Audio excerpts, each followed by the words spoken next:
Hi friends, Vinay Kumar here, International NLP and IAS coach. In this video, my dear friends, I'm going to share with you three important things that you will have to remember immediately after your prelims is over.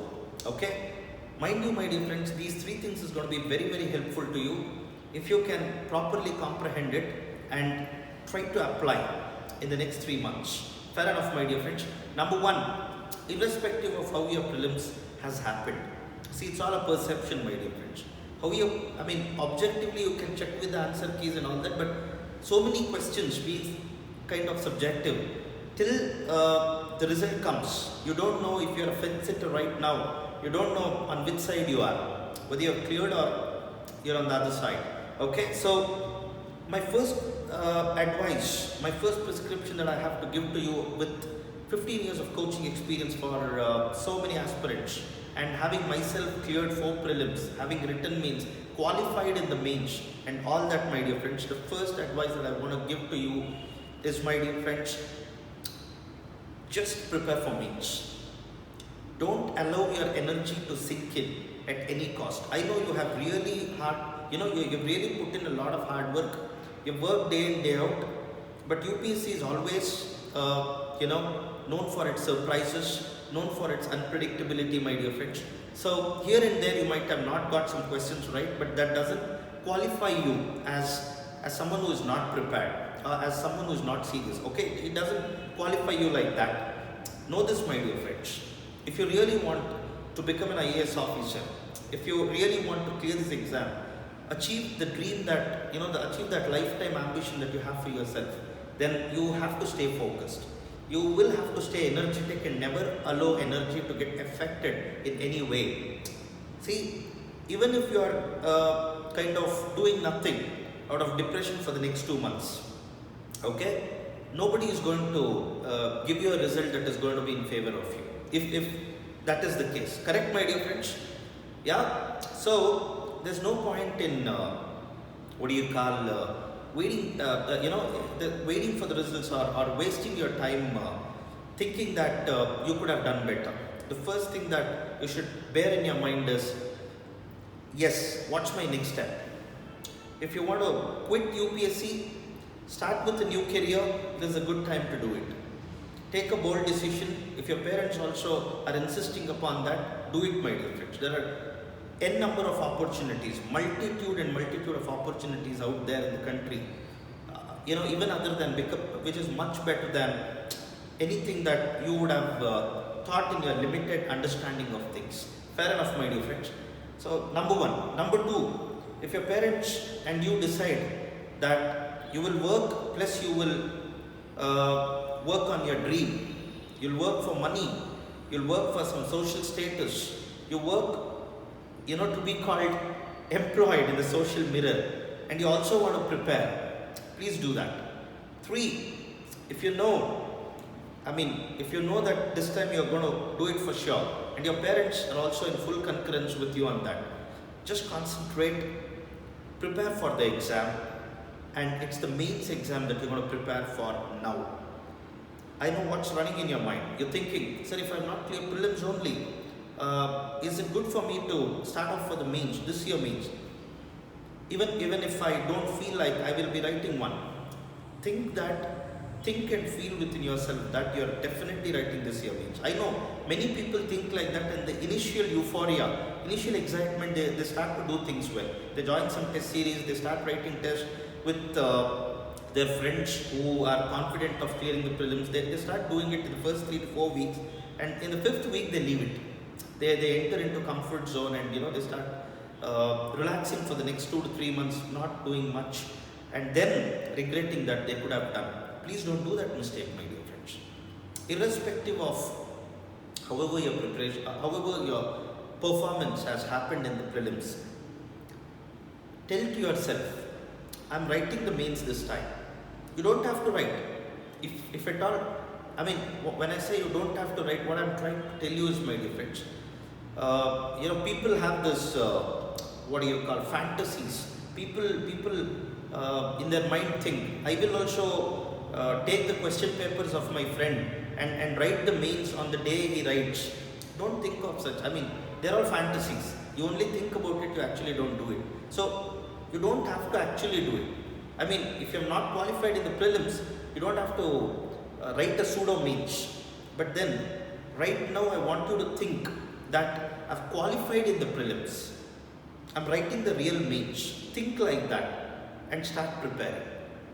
Till at least the time you get the prelims result. I'll tell you what happens when you do that. Prelims result is not going to come at least before 40 days from the time the prelims happens, correct? In 40 days if you want, you can complete 40% of your preparation. I'm not saying 40% of syllabus, 40% of your preparation. For me, preparation goes much beyond syllabus, my dear friends. It's a lot to do with so many other components that enters into the preparation. Are you connecting to what I'm trying to tell you, my dear friends? Okay? That's number one. Don't get your energy affected in any way. Like the way you are preparing for prelims, continue to prepare at least till the time the prelims result comes. Be complete with 40% of your preparation. That in itself will drive you to do more. You know, that in itself, having given that momentum, it will ask you to do more irrespective of the result. If the result comes in your way positively, superb. You're already done with 40% of your preparation, you're just left with 60. Concentrate well, focus, do it. If it doesn't happen, absolutely no problem. You're already in the momentum that, you're already in that inertia, momentum, my dear friends. Rather than inertia, I would like to use the word momentum. You're in that momentum, just continue with that momentum and complete another 40%. I don't say 100. You can't. Trust me, my dear friends, even people who qualify for mains, either you or anyone else, no one can complete 100%, my dear friends. There's nothing called 100% preparation. Because UPSC is one such exam where how much ever you study, you always have this feeling that I can do more. Got that now, trying to. So, even if you're completing 80%, think about it, by December, before you kick off the prelims preparation next year, how much more confident you feel to attend the next mains. Please do this, my dear friends. This time, no excuse. In your previous attempts, whenever you are not qualified in prelims, you'd always thought you wanted to complete the preparation of mains before you start preparing for the prelims next year, but never have you done it. This year is your year, you have to do it. Are you connecting to what I'm trying to tell you, my dear friends? Just do it. That's number one that I have to tell you. Don't get your energy affected. Concentrate on mains preparation. Complete 40% of your preparation before the prelims result. Complete another 40% before you start the next prelims preparation, and that's going to do wonders for you in the next exam. Number one. Number two, most people think, my dear friends,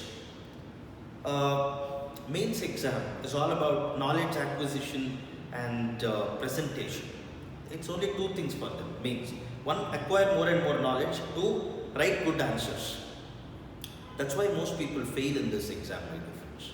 Because of their limited understanding of mains or their ignorance of so many other things that actually matter in the main success. You know very well that people, who seem to be very confident, who seem to be very competent and all that, end up getting very low scores in mains. Many times you would have come across people like that, my dear friends. It happens because they wouldn't have worked on all components related to the mains exam, my dear friends. All components. If you're thinking it's just knowledge that you require to crack mains, you're wrong. It's the competence that we require to crack the mains. Competence is made up of three things, not just knowledge. Attitude, skill and knowledge. Okay? Attitude, skills and knowledge. Within the skills, people just concentrate on the writing skills. Their language and handwriting and all that. But let me tell you, my dear friends, don't live in ignorance. There are around 40 skills, hard and soft skills, that you require to be super successful in mains. Once you are aware of these 40 skills, I'll tell you the way in which you approach the mains preparation and the exam is going to change dramatically. Be aware. Is that okay? Now, coming to the attitude. Attitude plays a very, very important role in your mains preparation, my dear friends. There are a lot of people who can write very good answers, but because they lack the right mindset, They do not have right traits, right motives, right self-image, which is all, to do with attitude. They actually end up screwing up their preparation, my dear friends. End up getting very low scores, much below their potential. This should never happen with you. So be aware, my dear friends. First thing first. The second thing that I mentioned, the second thing to sum up for you is, mains exam preparation is not just about knowledge, it's about attitude, skills and knowledge. Be aware of the kind of attitude that you should carry, skills that are required, and then work on the knowledge part, my dear friends. Okay? This doesn't take much time, but it requires a lot of awareness to happen. This requires time, but will only be fruitful when you have this, my dear friends. Are you connecting to what I'm trying to tell you? Super, my dear friends. And most importantly, the third thing. You're trying to become someone very big in your life, my dear friends. One of my mentors always used to say, don't be cheap in your way to greatness. Don't go behind test series that promises you 50 tests for 2,000 rupees. Don't be cheap in your way to greatness. This is mains. That is why UPSC calls it, there is a reason why UPSC calls it mains, my dear friends. It's not just a qualifying exam like the prelims. Your real competence gets tested here in the mains exam. So, look out for right people, right guidance, right training, right coaching, right facilitation, right hand holding, right mentoring. But then, don't look out for cheap things. Don't base your selection of your coach or your coaching institute based on how less the fees is. That is a very wrong way of choosing someone to guide you for the mains exam, my dear friends. Never do this. Get the right guidance. Are you connecting to what I'm trying to tell you, my dear friends? Whether you take it or you leave it, it's up to you. I know what many of you will be thinking. Sir, I'm dependent on my parents' money. So I cannot ask them for more. It's fine. You don't have to actually ask them. There are so many financing options which you're not aware of. You're sitting in the study center and reading all the time.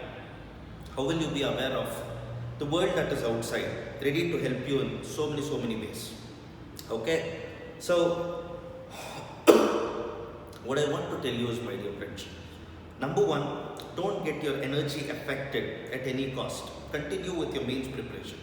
This time, have no excuse. Be complete with 80% of your preparation before you kick off the next year prelims preparation if you have not cleared the prelims this time. Okay? Two, mains preparation is not just about knowledge. It's about attitude, skills and knowledge. And three, don't be cheap in your way to greatness. Approach right people, take right guidance, prepare in a right way, do well. Thank you so much, my dear friends. See you all in my next video. In my next video, I'm going to detail to you. I'm going to give you in greatest detail what is the attitude that you require to do well in the mains, both in the preparation and in the exam. I'm also going to talk about the skills in my subsequent videos. Thank you so much for watching. See you all in my next video, my friends.